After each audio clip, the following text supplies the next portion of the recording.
ॐ सहनाववतु सहनौ भुनक्तु सह वीर्यं करवावहै तेजस्विनावधीतमस्तु मा विद्विषावहै। ओम शांति शांति शांति।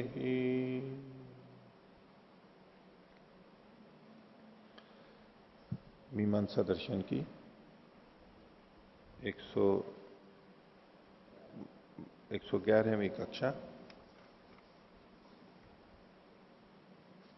मीमांसा दर्शन के द्वितीय अध्याय के तृतीय पाठ का तृतीय अधिकरण चल रहा है। इसमें हम चौथे सूत्र के भाष्य को देख रहे थे। तो पिछले पाठ में से किन्हीं को कुछ पूछना है तो पूछ सकते हैं। हाँ। ओम। पृष्ठ संख्या 546। ऊपर से चौथी पंक्ति। हाँ। किम तरही, ये प्रश्न किया तो यथा अन्येषां द्रव्याणां उत्पादने, ये जो वाक्य है पूरा, तो ये वाक्य ये समझ में नहीं आया स्पष्टता। हाँ। देखिए, पीछे ये प्रसंग चल रहा था कि अग्नि को तो सब कर्मों का शेष मान लिया गया, लेकिन कहा कि आधान सब कर्मों का शेष नहीं है और अग्नि का भी शेष नहीं है। आधान अग्नि का शेष नहीं है, यानी उसका आवश्यक भाग नहीं है। क्यों नहीं है? तो उन्होंने कहा कि अग्नि की प्राप्ति के लिए केवल आधान ही उपाय नहीं है, अन्य भी उपाय हैं। ठीक है, वो अन्य उपाय क्या है उसको यहां पर बताया जा रहा है। जो आपने पूछा, यथा अन्येषां द्रव्याणाम उत्पादने, अन्य द्रव्यों की उत्पत्ति में। अन्य द्रव्य मतलब अग्नि से भिन्न द्रव्य, जल है, लकड़ी है, कपड़ा है, अन्न है, कुछ भी। अन्य द्रव्यों के उत्पादन में, उत्पन्न होने में या प्राप्ति में क्रयणादयश्च अभ्युपाया एवं अग्नि नाम अपि इति। तो सबको, आधान का मतलब तो ये हुआ कि वहां पर नए सिरे से अग्नि को उत्पन्न करते हैं। तो बोले बिना अग्नि को उत्पन्न किए खरीद भी सकते हैं, किसी से भेंट में भी ले सकते हैं, मांग भी सकते हैं, किसी से भिक्षा में मांग सकते हैं, ऐसे कहीं और से ला सकते हैं। तो अन्य भी उपाय हैं। जैसे कि द्रव्य की प्राप्ति के लिए केवल उसको बनाना ही उपाय नहीं होता है, खरीद भी सकते हैं और उधार भी ले सकते हैं और किसी से भिक्षा भी मांग सकते हैं, चुरा भी सकते हैं, बहुत सारे उपाय हो सकते हैं। ऐसे ही अग्नि के लिए भी है। एवं अग्नि नाम अपीति न नियोगतः उत्पादनम एवं, किसी वस्तु की प्राप्ति के लिए उसका उत्पादन यानी उत्पन्न करना यही एक उपाय नहीं है, अन्य भी उपाय होते हैं। तो अग्नि का आधान करना तो अग्नि की उत्पत्ति करना है, नए सिरे से जलाते हैं। इसलिए एक पक्ष में तो आधान से भी प्राप्त हो सकती है अग्नि और अन्य उपायों से भी हो सकती है। तो जिस पक्ष में, एक ही पक्ष में कहीं आधान से प्राप्त होगी, लेकिन दूसरे पक्षों में, अन्य पक्षों में दूसरे उपाय भी प्राप्त हो रहे होंगे। इसलिए अग्नि के पाठ से आधान की भी प्राप्ति आवश्यक रूप से नहीं होती है। ठीक है। अग्ने क्रयणमिति किं भवति? यथा वयम् अग्निपेटिकां कृत्वा आनयामः तदपि अग्निक्रयणं भविष्यति। अग्नि तिलिका, पेटिका, अग्नि पेटिका नहीं, वो तो ठीक है, वो तो साधन लेकर के आ रहे हैं, लेकिन कहीं होता होगा उसमें अग्नि, विशेष प्रकार की अग्नि लेनी होती होगी तो वहां से खरीद के लाते होंगे। आज तो अग्नि का खरीदना तो कुछ है ही नहीं, अब तो एकदम जला लेते हैं हम, साधन है हमारे पास, क्या खरीदेंगे उसको। लेकिन किसी अन्य द्रव्य का उस समय में अग्नि खरीद के भी लाई जाती होगी, क्योंकि अग्नि का उत्पादन कठिन था। मान लो अग्नि मंथन करके निकालते हैं, उसमें बहुत श्रम लग रहा है या समय है, लग रहा है, तो किसी दूसरे ब्राह्मण के पास में अग्नि रखी हुई है, ऐसे ही अग्नि मंथन से उत्पन्न की हुई उचित रीति से, उससे लेके आ सकते हैं, अंगारे लेके आ सकते हैं, उससे खरीद करके अंगारे लेके आ सकते हैं जलते हुए, वो भी एक उपाय है। तत्र निःशुल्केन एव लभते कृत्वा तत्र है?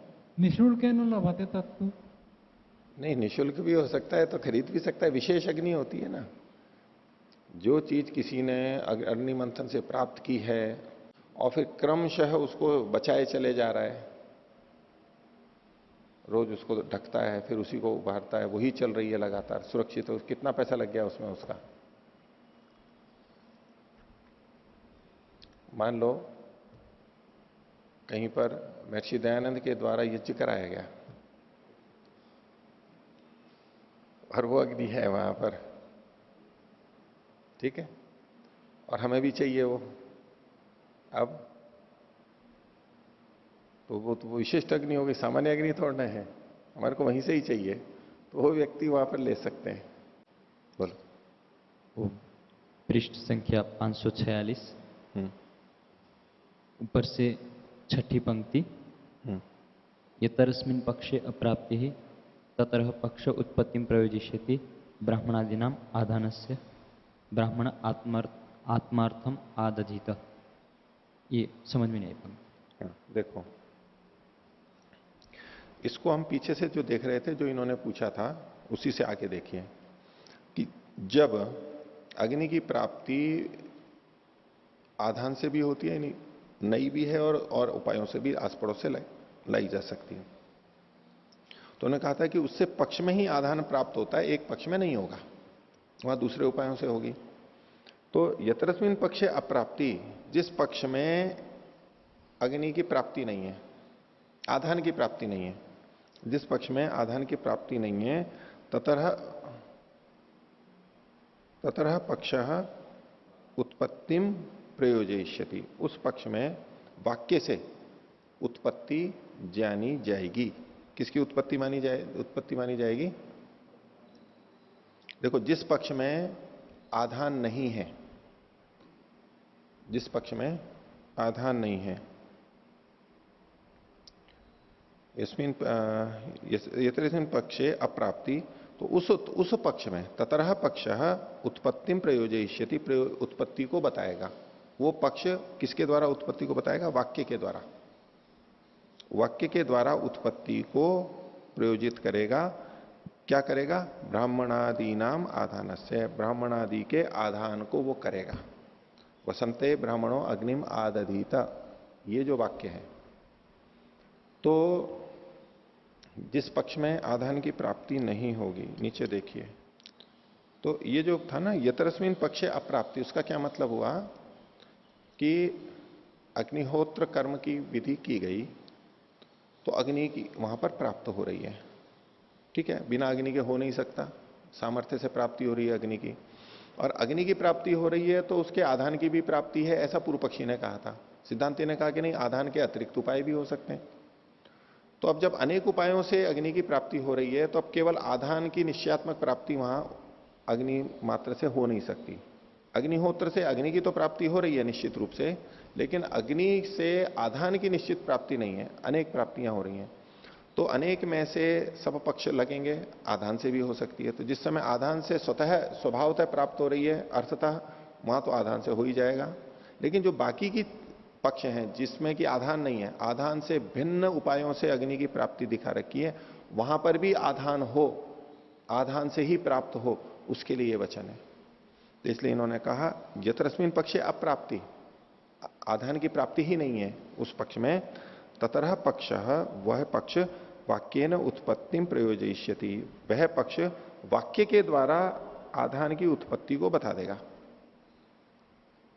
जब आधान की प्राप्ति नहीं है तब ये वचन काम करेगा। कौन सा? वसंते ब्राह्मणों अग्निन आदधीत, इसमें आधान की विधि हुई है ना, तो ये किस पक्ष में काम करेगा? जहां आधान प्राप्त नहीं था, वहां पर स्वभावतः आधान जिस पक्ष में प्राप्त था वहां इसको लगाने की आवश्यकता ही नहीं है। तो इसलिए इन्होंने कहा कि उस पक्ष में ये अग्नि के आधान को प्रयोजित करेगा वाक्य से। और प्रयोजयिष्यति, प्रयोजित करेगा किनके आधान को? ब्राह्मणादि नाम आधानस्य, ब्राह्मण आदि के आधान को प्रयोजित करेगा। अब क्योंकि यहां पर ब्राह्मण वैश्य, ब्राह्मण क्षत्रिय वैश्य का 3 अलग अलग का कहा गया है, तो इनके लिए आधान को प्रयोजित करेगा, क्योंकि केवल आधान का ही नहीं कहा गया है, ब्राह्मण आदि का भी कहा गया, फिर उसके साथ में ऋतुओं को भी जोड़ दिया गया है।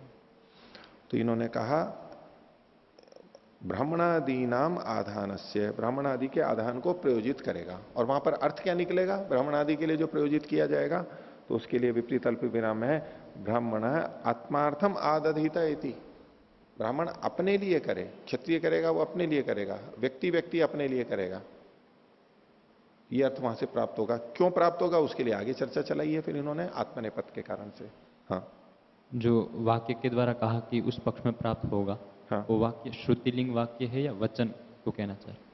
श्रुतिलिंग वाक्य वाला जो वाक्य है, आदधीत श्रुति से, ये जो वाक्य तो ये है वसंते ब्राह्मणों अग्नि आदधीत, ये वाक्य है।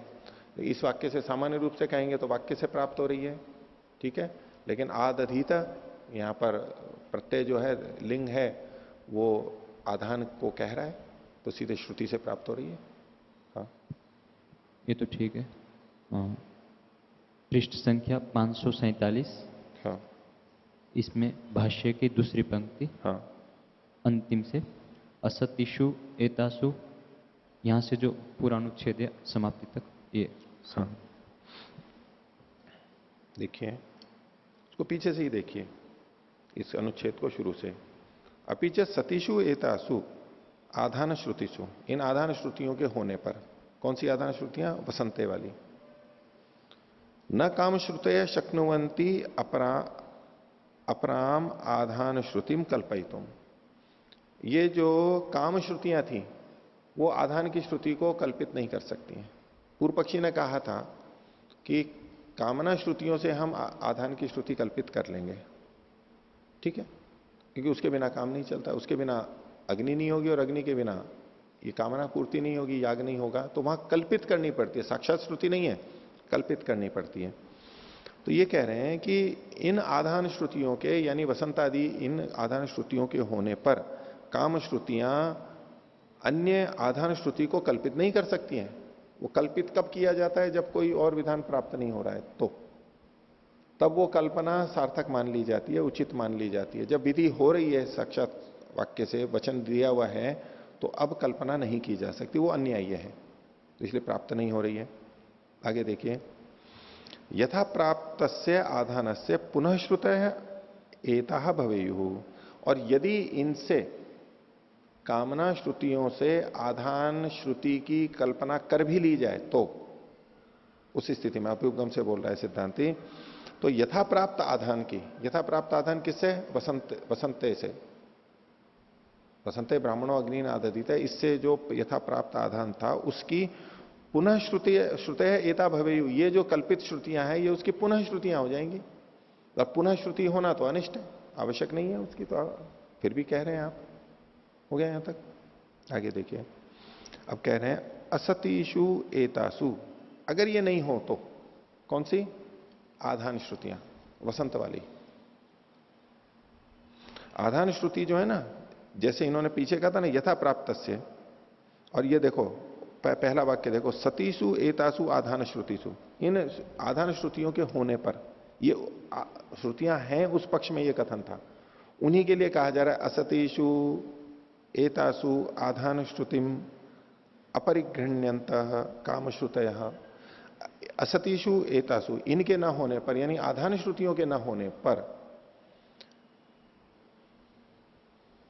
आधान श्रुतिम अपरिगृह्यंत, आधान श्रुति को न लेती हुई काम श्रुतियां, काम श्रुति को मैंने विपरीत अल्प विराम से निकलवा दिया है, तो आधान, ये जो आधान श्रुतियां हैं वो तो है नहीं, और हमारे पास केवल काम श्रुतियां हैं। तो काम श्रुतियां उस समय में यदि आधान श्रुति को नहीं लेंगी तो निरर्थक हो जाएंगी, क्योंकि काम श्रुतियां हैं अग्निहोत्रम जुह्यात स्वर्ग कामः, ये काम श्रुति बिना अग्नि के नहीं हो सकती और अग्नि के लिए आधान चाहिए। तो यदि आधान की श्रुति कल्पित ना की जाए तो अग्नि नहीं होगी, अग्नि नहीं होगी तो ये पंक्तियां भी व्यर्थ हो जाएंगी। तो कहा ये जो काम श्रुतियां हैं ये आधान श्रुतिम अपरिगृह्यंतः, आधान श्रुति को न लेती हुई क्या हो जाएगा? अशक्यम अग्निहोत्रादीन वदंती, ऐसे अग्निहोत्रादि को कहने वाली बनेगी जो कि संभव नहीं है। काम श्रुतियां अग्निहोत्रम जुह्यात स्वर्ग काम है, ये अग्निहोत्र को कह तो रही होंगी लेकिन कैसे अग्निहोत्र को कह रही होंगी? जो कि शक्य नहीं है। क्यों शक्य नहीं है?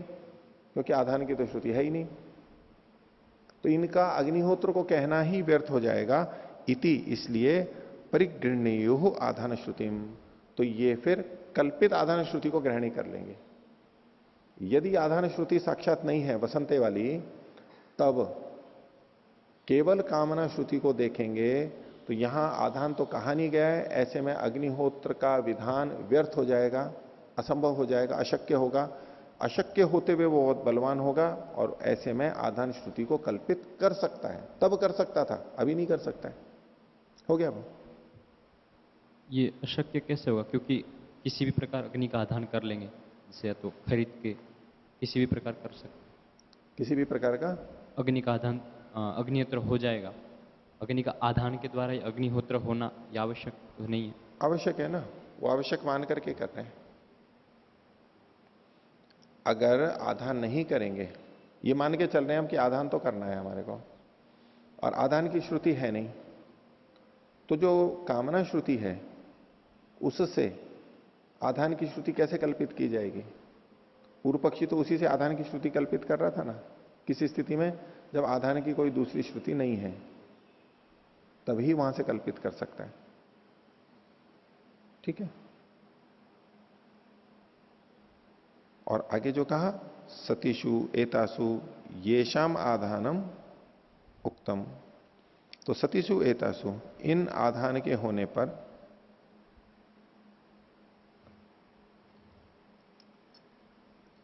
सतीषु एतासु, एतासु मतलब इन आधान श्रुतियों के होने पर, येषाम आधानम उक्तम, जिनका आधान कहा गया है, जिनसे संबंधित आधान कहा गया है। किनसे संबंधित? ब्राह्मण आदि से संबंधित आधान कहा गया है। तो तान अधिकृत्य, उनको अधिकृत करके, उत्तर काला काम श्रुतियो भवंती, उससे संबंधित उत्तरकालीन जो कामना श्रुतियां हैं वो हो जाती हैं, ये जाना जाता है, ये इष्ट है। हाँ। इसमें जो दूसरी पंक्ति में आया था, यथा प्राप्तस्य आधानस्य, हाँ, यथा प्राप्तस्य अग्निहोत्रम जुह्यात, ये लेंगे। यथा प्राप्त से आधानस्य मतलब हो गया कि वसंत आदि से जो आधान की प्राप्ति है उसके होने पर, यदि वसंत आदि से आधान प्राप्त हो ही गया है और कामना श्रुतियों से भी हमने आधान वाक्य कल्पित कर लिया है, श्रुति कल्पित कर लिया है, तो ऐसे में वो जो कल्पित श्रुति है वो पुनः श्रुतियां हो जाएंगी। पुनः श्रुतियां मतलब ये पुनरुक्ति दोष होगा, अनिष्ट कहा जा रहा है यहां पर।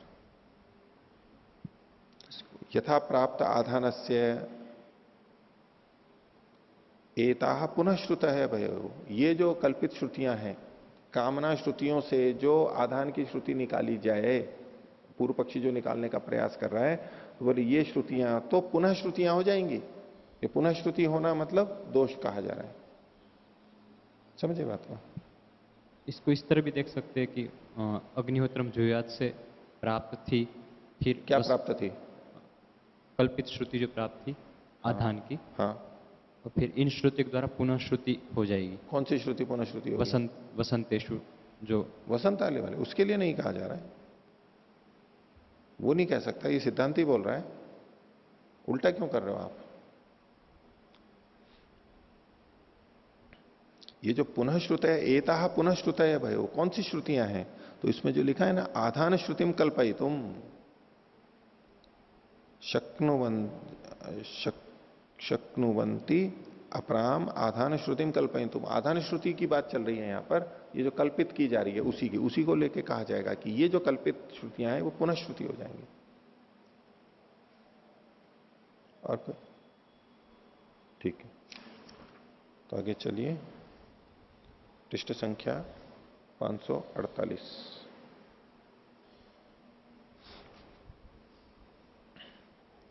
इसमें हमने ये प्रसंग चला रखा था, चौथे सूत्र का भाष्य, उसी में पक्ष विपक्ष चल रहा था कि यहां पर वाक्य का क्या अर्थ हो जाएगा कि हम नया आधान माने अथवा तो इसको गुण श्रुति माने।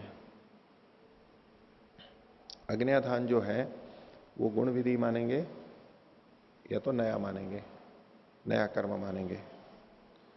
तो इसमें नीचे से तीसरी पंक्ति में देखेंगे, 548 की नीचे से तीसरी पंक्ति बीच में से।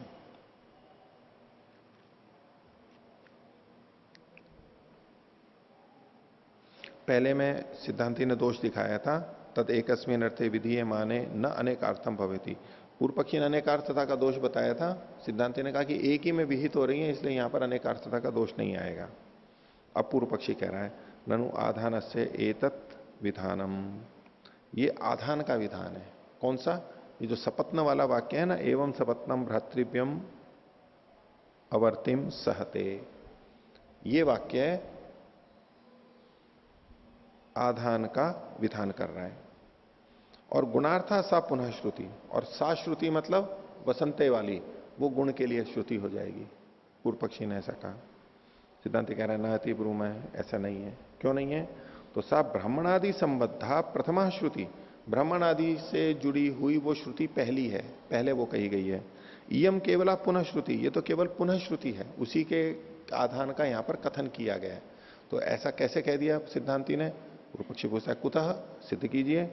तो कह रहा है सिद्धांति की साही शब्देन विदधाति, वो जो वसंते वाली आधान की श्रुति है वो शब्द के द्वारा कही गई है, यहां शब्द के द्वारा नहीं कही गई है। कैसे शब्द से कही गई है? तो क्या तत्र लिंगम उच्चरंतीम पश्यामः, वहां लिंग को बोलते हुए देख रहे हैं हम। लिंग कैसा है? आदधीत, लिंग लकार का प्रयोग है। आदधीत विधि है, यहां पर विधि लिंग है। और जबकि यहां पर क्या है? एवं सपत्नम भ्रातृव्यम अवर्तिम सहते, या एवं विद्वान अग्निम आधत्ते, आधत्ते तो लट लकार का प्रयोग है, और वहां आदधीत लिंग लकार का प्रयोग है। तो उसी से पता लगता है कि वो विधि है, यहां विधि नहीं है। तो सिद्धांति कह रहा है कि साही शब्दे ने विदधाति, वो वाक्य सा श्रुति, वो श्रुति अपने साक्षात शब्द के द्वारा आधान का विधान कर रही है। तत्र लिंगम उच्चरंतीम पश्याम, हमारे लिंग को उच्चारित करते हुए हम देख रहे हैं। और इयम प्रशस्तम आधानम इत्याह, और ये जो श्रुति है इयम सपत्नम वाली है कि यह एवं विद्वान अग्निम आधत्ते, ये तो प्रशस्त आधान के प्रशंसा को कह रही है कि जो आधान की प्रशंसा करते हैं तो शत्रु भ्रातृव्य की अवाच्य को भी वो सहन कर लेता है, दुर्वचनों को, कठोर वचनों को भी वो सह लेता है। तो ये तो आधान की केवल प्रशंसा की जा रही है, विधान नहीं है यहां पर। इयम प्रशस्तम आधानम इति आह, इतना ही कह रहा है। ततः प्रशस्तताम आधान से अनुमन्यामहे, और इसके कारण से हम आधान की प्रशस्तता को मानते हैं, इतना ही इस वाक्य ने कहा है। एवं च, इस प्रकार वसंते ब्राह्मणों अग्निन आदधित इति ऐसा विधायिका श्रुति इति ब्रूमहे, इसलिए ये वसंते ब्राह्मणों अग्निन आदधित, ये विधायिका श्रुति है, विधान कर रही है, ऐसा हम कहते हैं। नहीं तत्प्रशंसा वचनम अस्मत् पक्षम बाधते, और ये जो प्रशंसा वचन है सपत्नम वाला, इससे हमारा पक्ष बाधित नहीं होता है कि वसंते वाला विधान कर रहा है उसको ये बाधित नहीं करता है, विरुद्ध नहीं हो रहा है उसके। शक्यते ही अनेन विहितम अन्येन प्रशंसितुम प्रशस्तम इति वदितुम, किसी एक के द्वारा विधान करने पर दूसरे वाक्य से उसकी प्रशंसा की जा सकती है, कोई आपत्ति नहीं है।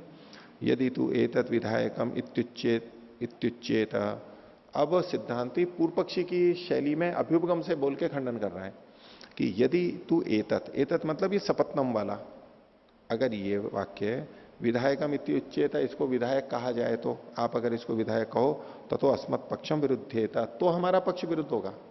आप इसको विधायक कहते हो और हम उसको भी विधायक कह रहे हैं, तो दो दो विधायक हो रहे हैं, अब विरोध आएगा। इसको प्रशस्त वचन कहेंगे तो कोई विरोध नहीं आएगा। कथम, तो विरुद्ध क्यों हो रहा है ये? तो कह रहे हैं कि अज्ञातस्य ज्ञापनम विधानम एतत्, विधान किसे कहते हैं? जो अज्ञात है उसका ज्ञापन करना, जो पहले पता नहीं है, अपूर्व है, वो नई बार कहा जा रहा है। तो यदि यहां पर पहले कह दिया गया है और फिर वहां पर भी कहा जा रहा है और हम कहें कि वो विधि है, तो विधि हो ही नहीं सकती। अपूर्व का तो ज्ञापन हो नहीं रहा है, अज्ञात का ज्ञापन तो हो नहीं रहा है। आगे, यदि प्रशंसा वचने न अपूर्वम विज्ञाप्येत तथा लिंगा न अपूर्वम ज्ञापितम भवेत, अगर आप इस प्रशंसा वाक्य से, प्रशंसा वाक्य कौन सा है? ये सपत्नम वाला, इससे ही आप अपूर्व को बताओ, विधान का आधान का विधान कर लो, तो फिर लिंग के द्वारा अपूर्व ज्ञापित नहीं होगा। आदधित, यहां जो लिंग है इससे कोई नई बात तो कही नहीं जाएगी, यही कह दी गई। तत्र अपूर्व ज्ञापन वचन शब्द उपरुद्धेता, तो वहां पर अपूर्व को बताने वाला जो शब्द है कौन सा? आदधित, लिंग है, विधि लिंग है, ये उपरुद्ध है, वो बाधित हो जाएगा, ये ठीक नहीं है। न तो लिंगा विहिते प्रशंसा वचनम उपरुद्ध्यते। और अगर लिंग लकार लिंग के द्वारा आदिति के द्वारा अगर आधान का विधान किया गया है तो ये प्रशंसा वचन उसके विरुद्ध नहीं होता है। प्रशंसा वचन में अगर हमने आधान की विधि कर लिया तो वो विरुद्ध पड़ता है, लेकिन वहां विधि मानी तो ये विरुद्ध नहीं पड़ता है, दोनों वाक्य संगत हैं, कोई आपत्ति नहीं है। विहिते पे ही वाक्यांतरेण प्रशंसा वचनम अवकल्पते। तो किसी को विहित भी कर दिया है तो भिन्न वाक्य के द्वारा प्रशंसा वचन संगत हो जाता है। अपीच यल लिंगा विधानम तश्रुत्या, दूसरे ढंग से कह रहे हैं कि जो लिंग से विधान किया गया है, ये उस पक्ष में कह रहे हैं कि चलो मान लिया वसंते वाक्य से तो विधान हो ही रहा है, और आप कहो कि सपत्न वाले वाक्य से भी विधान हो रहा है, यह एवं विद्वान अग्निम आधत्ते, इससे भी विधान हो रहा है, तो दोनों का विधान अगर माने तो भी, तो जो लिंग से विधान हो रहा है वो श्रुति से हो रहा है, और वाक्य ने तो प्रशंसा गम्य थे, वाक्य से जो अगर हो रहा है तो प्रशंसा इससे हमें पता लगती है, तो प्रशंसा होते हुए ये विधि कर रहा है ऐसा कह सकते हो आप। अगर प्रशंसा स्तुति हो रही है उससे भी विधि हो जाती है, लेकिन ये वाक्य से हो रही है, तो ऐसे में श्रुतिश्च वाक्यात बली, ऐसी श्रुति वाक्य से बलवती होती है, इसलिए उसी वाक्य से आदधित से ही विधि आधान की विधि माननी चाहिए। हो गया? आगे देखिए, अब पूर्व पक्षी कह रहा है ननु इदम अपनी वाक्यम ब्राह्मणों अग्निन आदधित इति। आपने कहा कि ब्राह्मणों अग्निन आदधित, ये श्रुति से आधान को कर रहा है, बोले ये भी तो वाक्य ही है और क्या है ये, तो वाक्य से ही तो पता लगा, वो भी वाक्य से पता लग रहा है, यहां भी वाक्य से पता लगता है। जैसे कि हम प्राय सोचते हैं ना, भाई वो तो कहते हैं ये तो श्रुति है, अब वो ये नहीं समझ में आता है कि ये श्रुति मतलब है तो वेद का मंत्र, वो वचन है तो बोले श्रुति तो ये भी है, श्रुति तो ये भी है, वो क्या नहीं वहां तो वाक्य से है, ये श्रुति से है। तो जिसको ये नहीं सब पता नहीं होता है तो वो अटक जाता है ना, वो तो सोचता है दोनों ही श्रुति है, या तो श्रुति का मतलब यहां पर अलग होता है, वो श्रुति का मतलब वेद मंत्र को ही मात्र को ले रहा होता है, या श्रुति का मतलब है शब्द के द्वारा साक्षात कथन किया जाना। तो आदतित है श्रुति है और दूसरा तो वाक्य है। तो पूर्व पक्षी ने कह दिया ब्राह्मणों अग्निन आदतित है, ये भी तो वाक्य ही है। सिद्धांत कह रहा है उच्चते स्वपदार्थम अत्र श्रुतिर विदधाति आदानम ब्राह्मणादि संबंधेना। बोले ठीक है वैसे तो वाक्य है ये, पर यहां स्वपदार्थ अपना जो इसका पद का अर्थ है वह श्रुति कहती है आधान को, अपने पद के अर्थ से साक्षात श्रुति आधान को कहती है। कैसे? ब्राह्मण आदि संबंध है, ब्राह्मण आदि के संबंध से, कहीं ब्राह्मण के संबंध से इस ऋतु में वसंत में, कहीं क्षत्रिय के संबंध से ग्रीष्म में, और कहीं वैश्य के संबंध से शरद के अंदर। तो ये ब्राह्मण और ऋतु से जुड़ करके ये कह रही है, साक्षात श्रुति कह रही है। पर पदार्थम प्रशंसति, और ये जो प्रशंसा है ये तो दूसरे के अर्थ को कहती है, ये स्व पदार्थ को कह रही थी आददित है, और ये दूसरे के पदार्थ को कह रही है। एवं सपत्नम भ्रातृव्यम अवर्तिम सहते थी, इसलिए श्रुति वहां पर लगेगी। अब पूर्व पक्षी कह रहा है ननु अनेक गुण विधानम त्वया वाक्येन अध्यवसितम भवती। बोले ठीक है चलो ये आपने श्रुति से आधान तो कर लिया, लेकिन आपके इस वाक्य से ब्राह्मणों अग्निन आदतित, वसंते ब्राह्मणों अग्निन आदतित, इससे अनेक गुणों का विधान वाक्य के द्वारा निश्चित किया जा रहा है आपके द्वारा, क्योंकि इन्होंने साथ में कह दिया ना ब्राह्मण आदि संबंध देना। तो सिद्धांत कह रहा नहीं श दोषा, ये तो कोई दोष नहीं है, अनेक चीजें कही भी जा रही हैं तो क्यों नहीं है। अगुण विधि परे ही वाक्य भवती अनेक गुण विधानम इत्युक्तम। अनेक गुणों का विधान कहां होता है? अगुण विधि परक वाक्य के अंदर। जिस वाक्य में गुण की विधि नहीं है वहां अनेक गुणों का विधान हो जाता है, और जहां जिस वाक्य में गुण की विधि है वहां पर अनेक गुणों का विधान नहीं हो सकता, वहां तो एक ही गुण का विधान हो सकता है। तो ये जो अगुण का है यहां पर कैसे अर्थ निकलेगा? प्रसज्य परिदास प्रतिषेध से कि अगुण विधान, अगुण विधि परक जो वाक्य है, अगुण विधि परे वाक्य, तो जिस गुण भिन्न गुण सदृश वो कर्म आ जाएगा। तो यहां पर अगुण विधि परे वाक्य का मतलब है कर्म विधि परे वाक्य, कर्म के विधायक वाक्य में यहां कर्म की विधि के ही हो वहां पर अनेक गुणों का विधान हो जाता है। उसके लिए सूत्र का प्रमाण दिया, तदगुणास्तु विधीयेरन अविभागात विधानार्थम न चेत अन्य न शिष्टा। अगर दूसरे वाक्य से वो शिष्ट नहीं किए गए हैं तो एक ही वाक्य से, विधि वाक्य से, कर्म के उत्पत्ति वाक्य से ही अनेक गुणों का विधान भी होता है, और उसको हम गुण विशिष्ट विधि के नाम से कहते हैं। तो इसमें अनेक विधियां हो रही हैं, ये दोष नहीं आता है। तस्मात ब्राह्मणादि संयुक्ता विधायिका श्रुति, तो ब्राह्मणादि वसंत इनसे संयुक्त होते हुए ये विधायक श्रुति है। इयमपि केवलस्य आधानस्य पुनः श्रुति संभार विधानम उपक्रमितुम इति चित्तम। और इयमपि ये भी कौन सी, सपत्न वाली ये श्रुति, केवल से आधान से पुनः श्रुति, केवल आधान की जो ये पुनः श्रुति है ये भी किस लिए है, संभार विधान के उपक्रम के लिए। इससे अगले वाक्य में संभार का वर्णन आ रहा है, उसका केवल उपक्रम करने के लिए ये कही गई है, अलग से नहीं कही गई है। उपक्रमितुमिति सिद्धम, इसलिए कोई दोष नहीं है यहां पर। आगे यदुक्तम, और जो आपने ये कहा था, सिद्धांति पूर्व पक्षी के आक्षेप को बताते हुए उद्धार कर रहा है, समाधान करें। आपने ये कहा था अनेक गुण विधाने वाक्यम भित्तेत, अनेक गुणों के विधान में तो वाक्य भेद हो जाएगा। तो कहा यद इमौ गुणौ आधान विशिष्टौ विधीये याताम भवेत वाक्य भेदा। अगर ये दोनों गुण, यदि इमौ गुणौ आधान विशिष्टौ, आधान से विशिष्ट किए जाए, कि ब्राह्मण आधान करे वसंत में आधान करे, आधान से विशिष्ट करते हुए अगर ये अलग अलग कहे जाएं तो वाक्य भेद होगा। लेकिन द्वाभ्याम तो विशेषणाभ्याम विशिष्टम एकम आधानम विधायिष्यते, लेकिन यहां इन दोनों विशेषणों से संयुक्त होकर के एक आधान यहां पर कहा जाएगा कि ब्राह्मण के द्वारा वसंत ऋतु में आधान किया जाएगा। तो अब ये दोनों आपस में, ब्राह्मण और वसंत पहले जुड़ गए, अब ये इकट्ठे जाकर के आधान से जुड़ रहे हैं, तो एक ही विधान होगा, एक ही का विधान होगा। ब्राह्मण वसंत विशिष्ट ब्राह्मण, वसंत ऋतु में ब्राह्मण आधान करे, और या तो ब्राह्मण वसंत ऋतु में करे, आपस में जो भी विशेषण विशेष्य बनाना हो, लेकिन इन दोनों को जब जोड़ देंगे तो आदतीत के साथ जुड़ेगा, दोनों मिल करके तो एक ही विधान होगा। अलग अलग जोड़ेंगे तो दो विधान होगा। द्वाभ्याम तो विशेषणाभ्याम विशिष्टम एकम आधानम विधायिष्यते, हो गया ये। तेन न भविष्यति वाक्य भेदा, जब एक ही विधान होगा तो वाक्य भेद कैसे होगा, नहीं होगा। तस्मात् ब्राह्मणादीनाम आधान से प्रापकानी श्रवणानी इति सिद्धम। और जब यहां पर ये विधान मान लिया है तो ब्राह्मण आदियों के आधान को प्राप्त कराने वाले ये श्रवण हैं, ये सिद्ध होता है। इस प्रकार इति अग्न्याधान से विधेयकत्वाधिकरण, अग्न्याधान का यहां विधान किया गया है।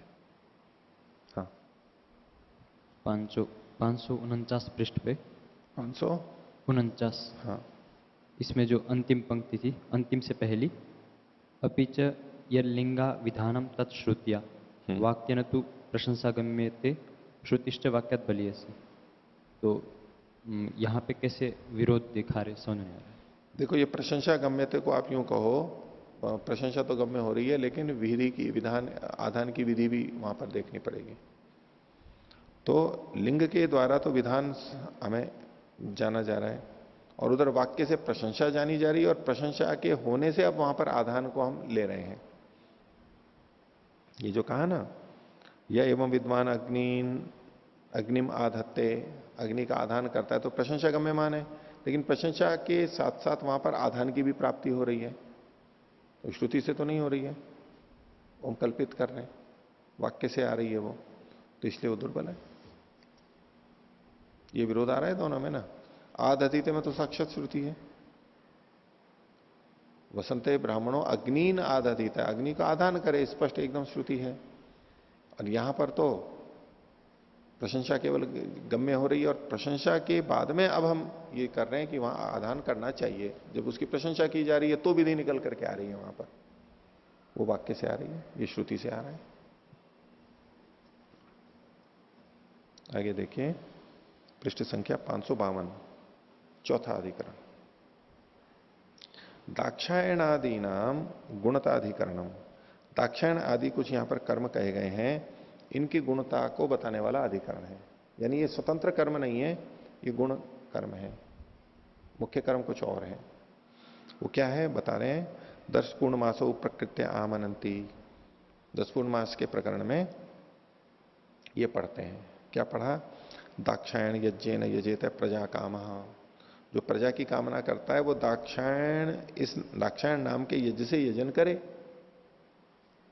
दूसरा साकम प्रस्थायेन यजेत पशु कामा, जो पशु की कामना करता है वो साकम प्रस्थाय इस यज्ञ से यजन करे। और संक्रमण यज्ञेन यजेत अन्नाद्य काम, जो अन्नाद्य काम है वो संक्रमण यज्ञ से यज्ञ करे। ये वचन हो गए। तत्र संदेह किम दर्शपूर्ण मासे और एवं गुणात् फलम, यहां पर दशपूर्ण मास के ही ये गुण बन रहे हैं, विशेषता आ रही है, इससे गुण हो रहा है, इससे फल हो रहा है। उत कर्मांतरम एवं जातीय कमिति, अथवा ये कर्मांतर है, यानी नया कर्म कहा जा रहा है, नया याग कहा जा रहा है। किम प्राप्तम, तो पूर्व पक्षी कह रहा है 5वां सूत्र, अयनेशु चोदनांतरम संज्ञोपबंधात, यहां संज्ञा का उपबंध है, संज्ञा प्रतीत हो रही है। तो अयन में यानी आवृत्ति में चोदनांतरम, ये भिन्न प्रेरणा होने से और संज्ञोपबद्ध से यहां पर ये नया कर्म माना जाएगा, कर्मांतर का विधान है। तो भाष्य कर्मांतरमिति कुतः संज्ञोपबंधात, संज्ञोपबंध हेतु है और चोदनांतरम ये भिन्न कर्म है, ये यहां पर विधि की जा रही है। यद्यपि प्रकरणात यजति शब्दाच स एव पूर्व प्रकृतो यागा इति गम्यते, पूर्व पक्षी ही कह रहा है कि ठीक है, सिद्धांति की बात को कह रहे हैं कि इतना तो ठीक है कि यदि प्रकरण से देखा जाए और यजति शब्द को देखा जाए तो पूर्व प्रकृति याग ही यहां पर जाना जा रहा है, क्योंकि यहां पर भी देखो यजेता लिखा हुआ है सब जगह, यजेता यजेता, तो पहले से ही आ जाएगा। दशपूर्ण मासाभ्याम स्वर्ग कामो यजेता, वहां भी यजेता है और प्रकरण भी है, तो वही माना जाना चाहिए। तथापि लेकिन फिर भी न असौ एवं संजका इति यागांतरम विधेयम गम्यते, लेकिन तथापि न असौ, असौ मतलब यह का मतलब है दर्शपूर्ण मास, ये इस नाम वाला नहीं होता है, इसलिए इसको यागांतर विधेय है ऐसा जानना चाहिए। अपनी पुष्टि में और कह रहा है पूर्व पक्षी, अगुणाच कर्म चोदना, और चूंकि यहां पर गुणों का कथन नहीं किया गया इसलिए यह कर्म की चोदना है, कर्म को कहा जा रहा है। जिस वाक्य में गुण ना हो और कर्म का विधान हो तो कर्म ही मानना पड़ेगा वहां पर। हाँ, अगर गुण का विधान भी है और कर्म का भी विधान है और कर्म यदि कहीं और कह दिया गया है तो फिर हम कह देते हैं कि ये गुण विधि है। हाँ, कहीं कर्म का विधान कहीं नहीं है और यहां गुण भी कहा गया है और कर्म भी कहा गया है तो हम गुण विशिष्ट विधि कह देते हैं। पर यहां इस प्रसंग में कह रहे हैं कि याग का तो प्रसंग दिख रहा है यहां, लेकिन गुण का तो यहां कथन आ ही नहीं रहा है। तो कहा अगुणाच्च कर्म चोदना, क्योंकि गुण नहीं कहा गया है तो इसको नया कर्म ही मानना पड़ेगा। भाष्य देखिए, न चात्र गुण उपपद्यते, कोई गुण तो कहा नहीं गया है यहां पर, संबद्ध नहीं है। कश्चित कोई भी, यद विधानार्थ चोदना भवेत, जिसके लिए ये वाक्य कहा गया हो कि भाई इस गुण को कहने के लिए कहा, ऐसा तो कुछ दिखाई नहीं दे रहा है।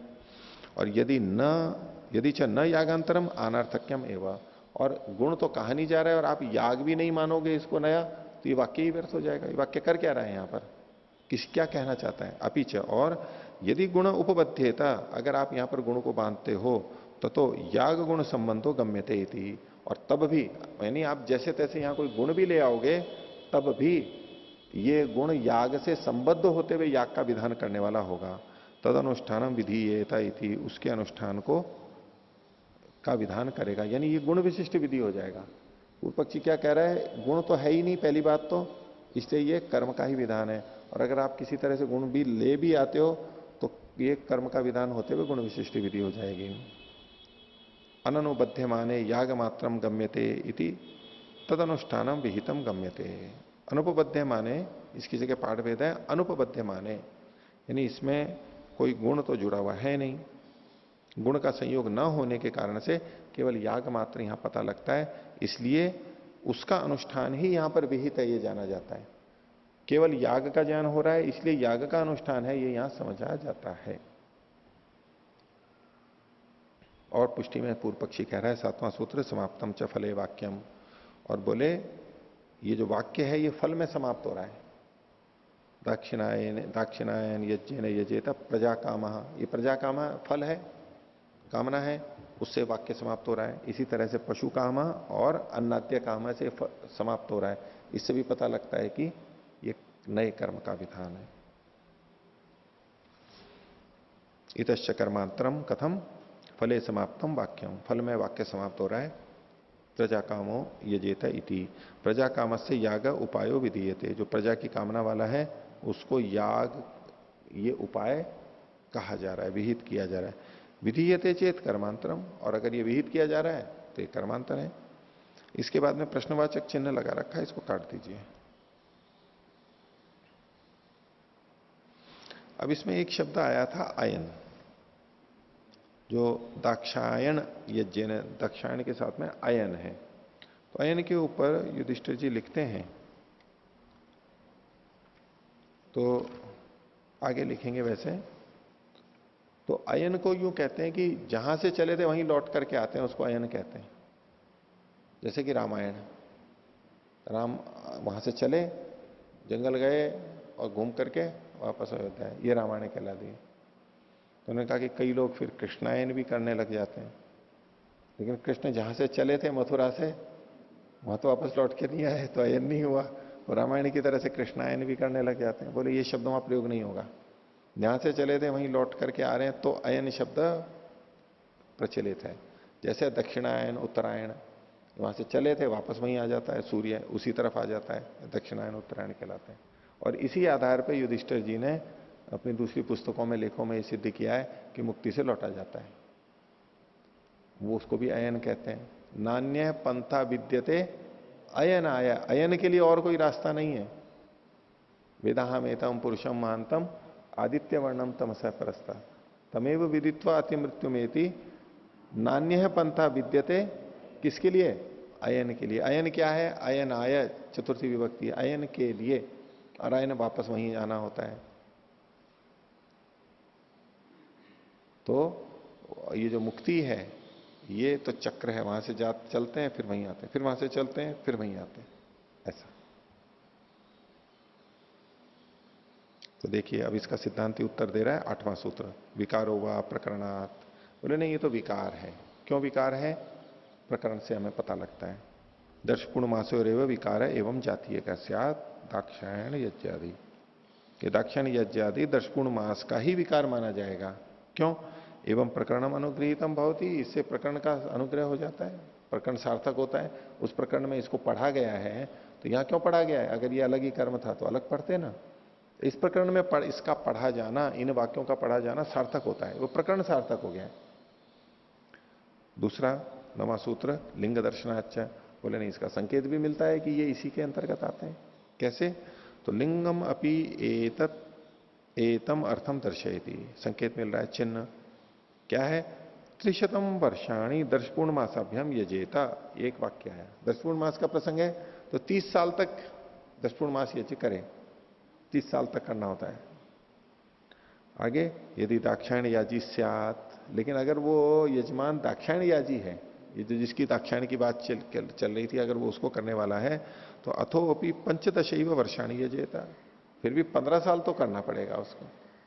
वैसे 30 साल करना पड़ेगा, और दाक्षायण याग को करे तो भी 15 साल तो करना ही पड़ेगा। तो 15 साल तो कम हो गए, 30 की जगह 15 साल ही करना पड़ा।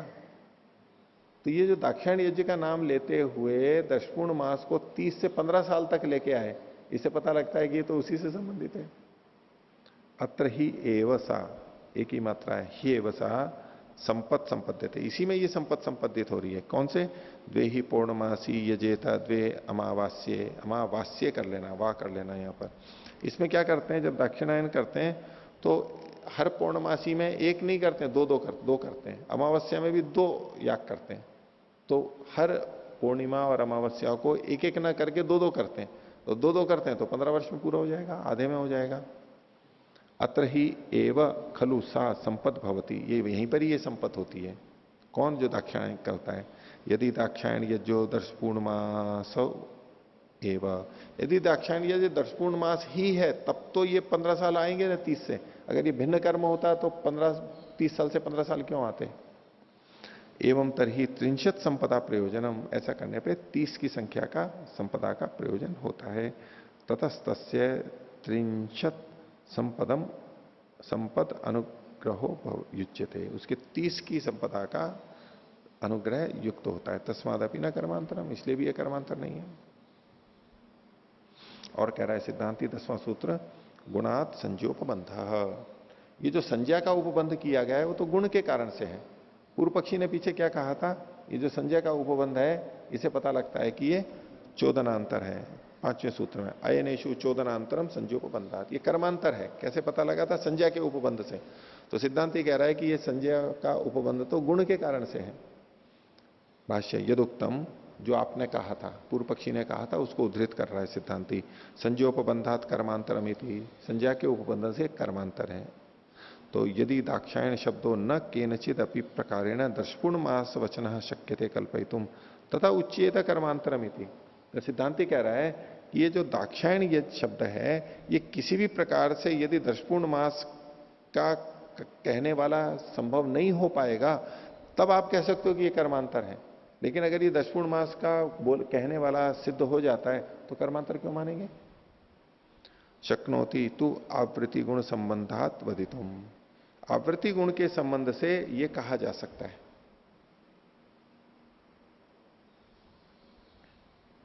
दाक्षायण यज आवृत्ति के संबंध से कहा जा सकता है।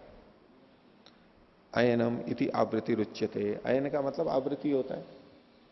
दक्ष से इमे दाक्षा, अब कहते हैं दाक्ष कौन होता है, दाक्षायण शब्द में अयन तो आवृत्ति हो गया, दाक्ष कौन है यहां पर, तो बोले जो दक्ष के हैं वो दाक्ष कहलाते हैं। दक्ष का मतलब है यजमान, और जो यजमान के हैं वो दाक्ष कहलाएंगे। दाक्षा बहुवचन है।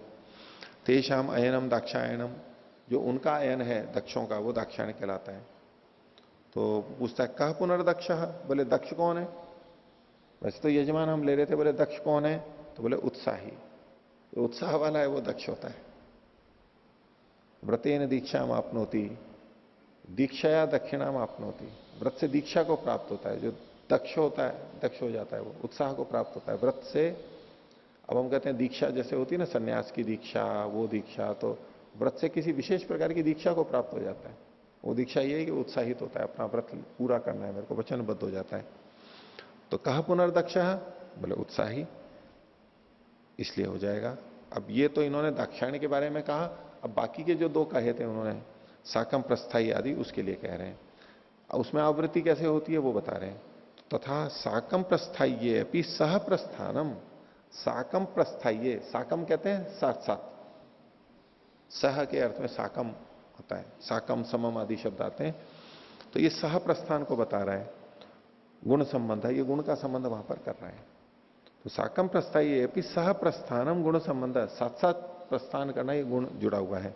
एवं सर्वत्र, ऐसा दूसरी जगह भी लगा लेना चाहिए। दूसरी जगह का मतलब है कि यहां पर जो तीसरा है संक्रम यज्ञ, उसमें भी लगा लेना चाहिए। यहां तो भाष्यकार ने नहीं लिखा है, लेकिन युधिष्ठिर जी ने पृष्ठ 557 पर रेखा के नीचे हिंदी में लिखा है संक्रम यज्ञ न। यद्यपि भाष्यकार ने इसका आवृत्ति रूप अर्थ कैसे होता है यह नहीं दर्शाया है, तथापि उनके मतानुसार सम यानी समान, क्रम यानी क्रमण अनुष्ठान रूप अर्थ जानना चाहिए। समान अनुष्ठान रूप कर्म हो रहा है, इसलिए इसको संक्रम यज्ञ कहा गया है। समान रूप से उपक्रम हो रहा है, ऐसा मान सकते हैं। तो गुण संबंध आगे कहा एवं सर्वत्र, ऐसा सब जगह लगा लेना चाहिए।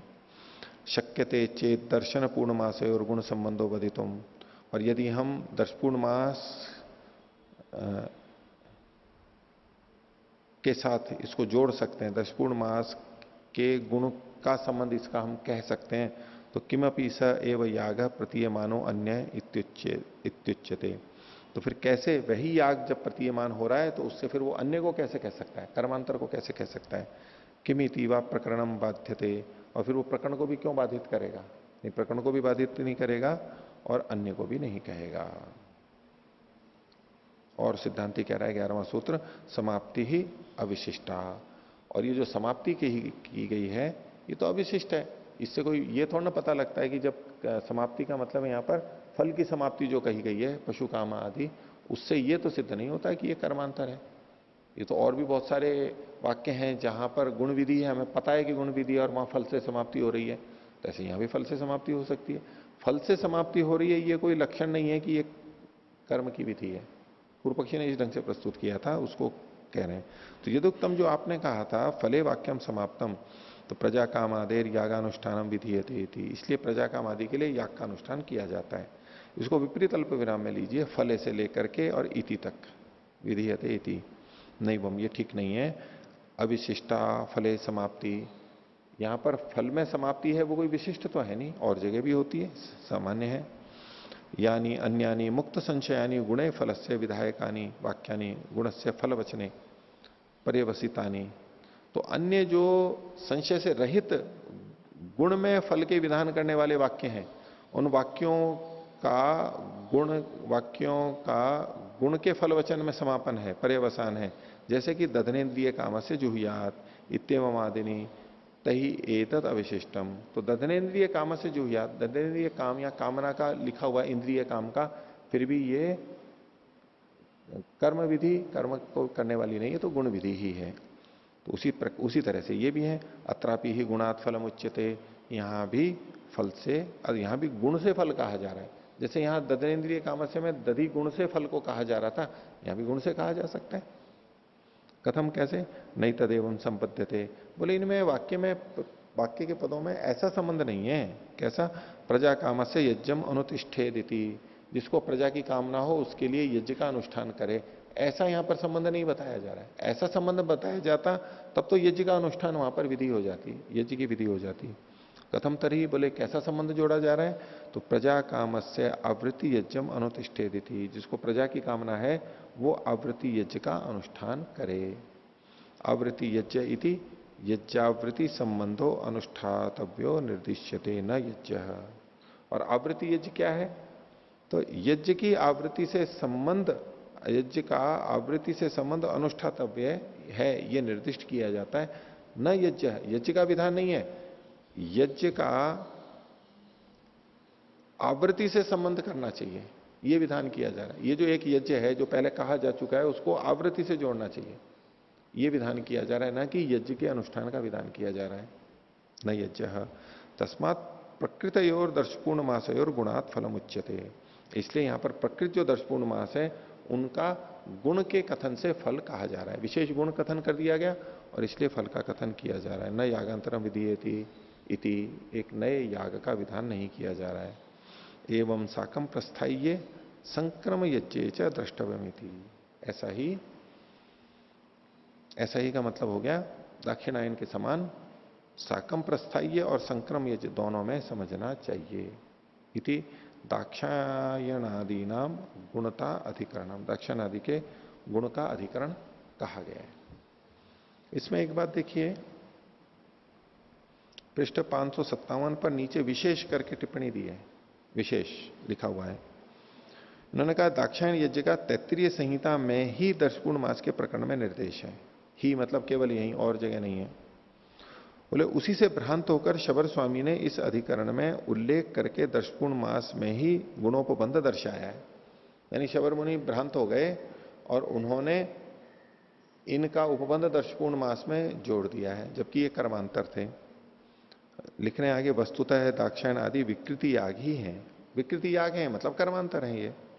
इसका प्रतिपादन कुतूल वृत्तिकार ने इसी प्रकरण में विस्तार से किया है। तो कुतूल वृत्ति एक टीका है इसकी, भाष्य की सहित की है, भाष्य की भी टीका करती है, व्याख्या करती है।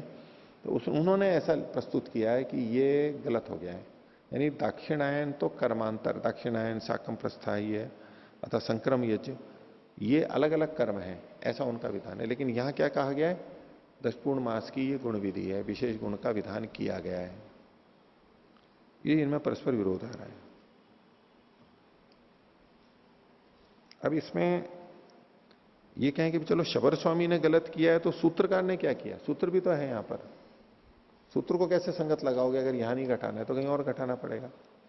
लेकिन इन्होंने ही श्रोत यज्ञों का संक्षिप्त परिचय, जो कि इसके बाद की पुस्तक की समझनी जानी चाहिए। हालांकि इसमें आचार्य विजयपाल जी ने भी बाद में काम किया है, उसमें जोड़ा करा है। तो देखिए इसके 53वें पृष्ठ पर ये क्या लिखते हैं, प्रसंग दर्शपूर्ण मास का ही है। तो एक अनुच्छेद लिखते हैं कि दाक्षायण यज्ञ कोई स्वतंत्र कर्म नहीं है। दाक्षायण यज्ञ कोई स्वतंत्र कर्म नहीं है, यही तो शबर भाष्य में भी सिद्ध किया गया। लेकिन टिप्पणी में इन्होंने कहा कि ये अलग से कर्म है। पर यहां इसमें क्या लिखते हैं? दाक्षायण यज्ञ कोई स्वतंत्र कर्म नहीं है, दर्शपूर्ण मास के साथ ही उसी दिन दोबारा कुछ भेद से किया जाने वाला कर्म है। उसी दिन करेंगे लेकिन थोड़े भेद से करेंगे, तो वो दो दो हो जाते हैं फिर वहां पर। द्रष्टव्य मीमांसा अध्याय 2 पाद 3 अधिकरण 4 सूत्र 5 से 11 इसी अधिकरण को कह रहे हैं। इसलिए कहा है द्वे ही पौर्णमास्य यजेता द्वे अमावास्य, दो दो का करना है यहां पर। ये शतपथ ब्राह्मण का वचन है। अर्थात साथ में दाक्षायण यज्ञ करता हुआ 2 पौर्णमासी का यज्ञ करता है, 2 अमावस्या का। इस प्रकार 30 वर्ष के बराबर 15 वर्ष में उतने 10 पूर्णमास हो जाते हैं जितने 30 वर्ष में होते हैं। तो इसमें इससे फिर यहां पर इन्होंने इस बात की पुष्टि कर दी कि ये दाक्षायण और साकम प्रस्थायी या संक्रम यज्ञ ये अलग से कर्म नहीं है, ये इसी के गुण के हैं।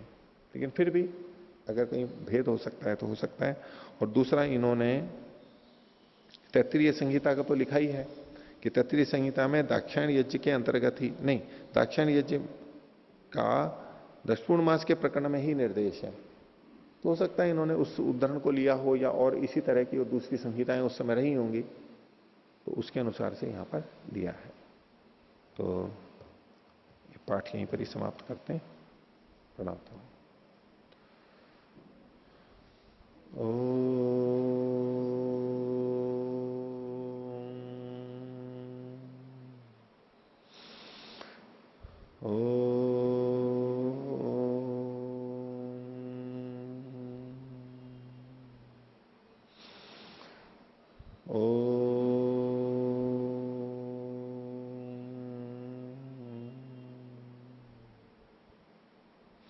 सभी को सादर अभिवादन।